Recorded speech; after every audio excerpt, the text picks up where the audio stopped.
అసలు అమ్మాయిలు ఏ వయస్సుకు రజస్వలు అవ్వాలండి? సామాన్యంగా ఏంటంటే 10 నుంచి 13, 14 సంవత్సరాల మధ్యలో రజస్వలు కావాలి. అయితే కొంతకాలం క్రితం వరకు ఇది 12, 14 మధ్యలో అవుతుండేది. అయితే ఇప్పుడు కాలంలో కొన్ని మార్పులు అంటే ఈ మన జీవన విధానంలో అవ్వనివ్వండి, ఈ టీవీలలో వాటిలలో వచ్చేటువంటి పరిజ్ఞానం ఎక్కువ అవ్వడం వల్ల అవనివ్వండి, మనం తీసుకునే ఆహారంలో వచ్చినటువంటి కొన్ని మార్పుల వల్ల అవుతున్నాయండి. ఇప్పుడు 10 సంవత్సరాలకే రజస్వలు అవడం అనేది సామాన్యంగా, అంటే అది ఒక అనారోగ్యంగా కాకుండా సామాన్యంగానే జరుగుతుందన్నమాట.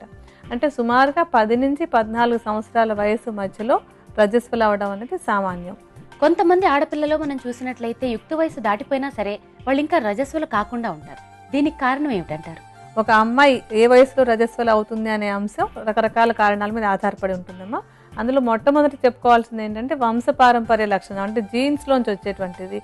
అమ్మాయి తల్లి కానీ, లేకపోతే పినతల్లులు కానీ, లేకపోతే మేనత్తులు కానీ, వాళ్ళు ఏ వయసులో రజస్వలు అయ్యారో ఆ వయసులో ఈ అమ్మాయి కూడా రజస్వలు అవడం అనేది నార్మల్గా జీన్స్ పరంగా జరిగేటువంటిది అనమాట. అందువల్ల ఒకవేళ వాళ్ళ కుటుంబంలో 15, 16 సంవత్సరాలకు కూడా రజస్వలు అవటం అనేది సాధారణమైన విషయం అయి ఉండొచ్చు. అందువల్ల కూడా ఆలస్యం అవుతూ ఉంటుంది. అది సామాన్యంగా ఉండేది. అయితే కొన్ని సందర్భాల్లో కొన్ని అనారోగ్యాల వల్ల, అంటే శరీరంలో రక్తం తగినంతగా లేకపోయినట్టయితే కూడా రజస్వలు కాకపోవచ్చు. అలాగే సరైనటువంటి పోషకాహారం తీసుకోకపోవడం వల్ల, అంటే అతిగా మరీ స్లిమ్గా ఉండాలనే కోరికతో కానీ, లేకపోతే ఆహారం తీసుకునేటువంటి ఆర్థిక స్థితి లేక కానీ, తక్కువగా ఆహారం తీసుకుని పోషక విలువలు లేనటువంటి ఆహారం తీసుకుంటున్నట్టయితే కూడా ఈ రజస్వలు అవటం అనేది ఆలస్యం అయ్యే అవకాశం ఉంటుంది. అలా కాకుండా ఏంటంటే ఇంకా కొన్ని అరుదుగా ఉండేటువంటి సమస్యల్లో ఏంటంటే థైరాయిడ్ సమస్య కానీ, లేకపోతే పిట్యూటరీ గ్రంథిలో సమస్య కానీ ఉన్నప్పుడు కూడా ఈ సమయానికి రజస్వలు కాకపోవడం అనే లక్షణం మనకు కనబడుతుంటుంది అన్నమాట. అయితే అటువంటి సమయంలో శరీరంలో ఏంటంటే ఒక వయసు వచ్చిన తర్వాత అమ్మాయిల్లో కొన్ని మార్పులు వస్తూ ఉంటాయి. అటువంటి మార్పులు సామాన్యంగా జరుగుతూ ఉండి రజస్వలు కావడం ఆలస్యం అయితే కొన్ని కారణాలు అనుకుంటాం. శరీరంలో కనపడవలసినటువంటి మార్పులే రాకుండా రజస్వలు కాకుండా ఉంటారు.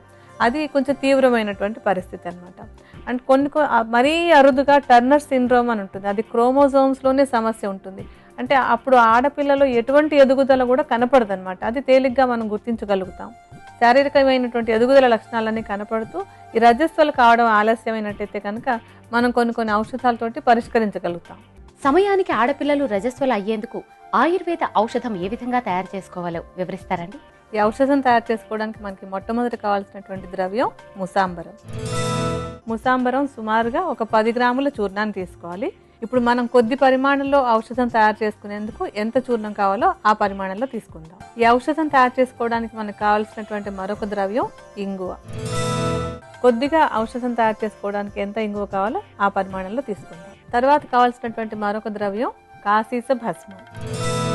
ఇప్పుడు కొద్దిగా ఔషధం తయారు చేసుకుందుకు ఎంత కావాలో ఆ పరిమాణంలో కాశీస భస్మాన్ని తీసుకుందాం. మనకి ఈ ఔషధం కోసం కావాల్సినటువంటి మరొక ద్రవ్యం టంకణ భస్మం. ఈ టంకణ భస్మం కూడా మనకి 10 గ్రాముల పరిమాణంలో కావాలి. ఇప్పుడు కొద్ది పరిమాణంలో ఔషధం చేసుకుందుకు ఎంత కావాలో అంత తీసుకుందాం. ఇప్పుడు మనకు కావాల్సిన ద్రవ్యాలన్నీ తీసుకున్నాం. వీటన్నింటినీ బాగా కలుపుదాం. ఈ ఔషధం తయారీ పూర్తి కావడానికి మనకి మరొక మూలిక కావాలి.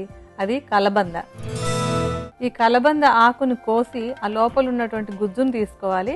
ఈ చూర్ణానికి సరిపడే పరిమాణంలో ఈ కలబంద గుజ్జును తీసుకుని చూర్ణాన్ని, కలబంద గుజ్జుని రెండింటిని కలిపి ఒక కల్వంలో వేసి బాగా నూరుతూ ఉండాలి.